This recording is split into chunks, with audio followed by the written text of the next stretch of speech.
you've had a ringside seat both as an N1, you experiment on yourself, and countless patients. We all end up dead, but many of us die long before they code us, and many of us live less than our best up in these last days. So can you talk about the Four Horsemen, what you even mean by all that?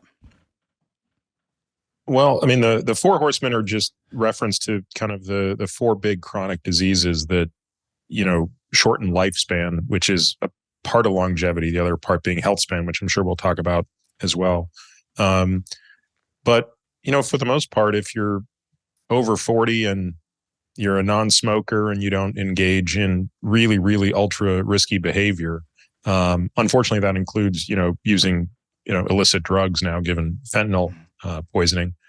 There's pretty much a 80+% chance you're going to succumb to one of these horsemen: cardiovascular disease, neurodegenerative disease, cancer, and metabolic disease. The most obvious example of this is type 2 diabetes. But of course, long before you get to type 2 diabetes, you've passed through the station of non-alcoholic fatty liver disease, insulin resistance, hyperinsulinemia.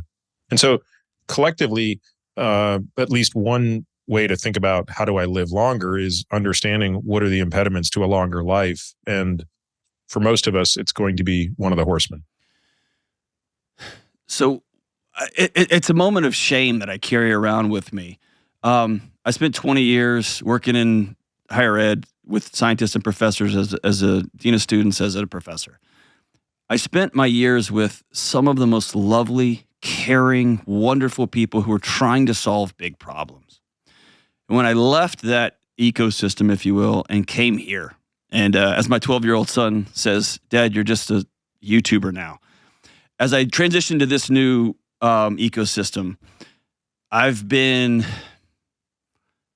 frustrated, humbled, whatever word you want to say, by the fact that I was talking over people for 20 years. As quote unquote, as we tried to dumb things down or put things on the bottom shelf for people to understand, I just was talking over people. And it wasn't until I was sitting with single moms and truck drivers who just want to be better dads, just want to be better moms, that I realized, man, this is there's such a chasm here.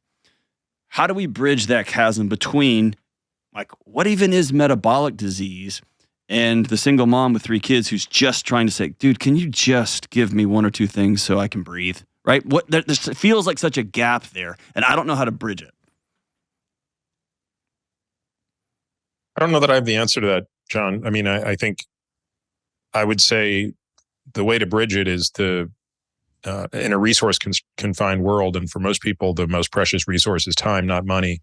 So the question is, how much time does it take to reduce risk of these things and take action today to have more time later? I mean, that's basically what you're doing here. It's a time swap. So you're and it is an arbitrage in your favor. So the more time you can put into this thing now, the more absolute time you get on the back end, and the better that quality of time. I think most people care more about the quality piece than the absolute piece. I think if most people were really confronted with what it means to suffer in quality of life, cognitive suffer, physical suffer, they would accept that it's a really worthwhile decision to make when you still have your health to do something about it.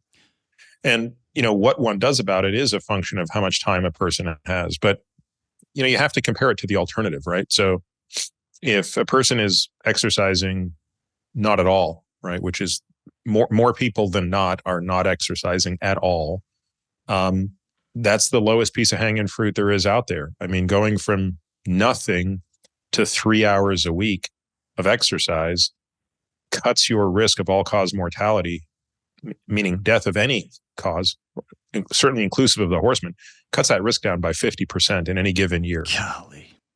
I mean, we just don't have other things that compare to that. So there is no drug on the market on planet Earth that could touch that.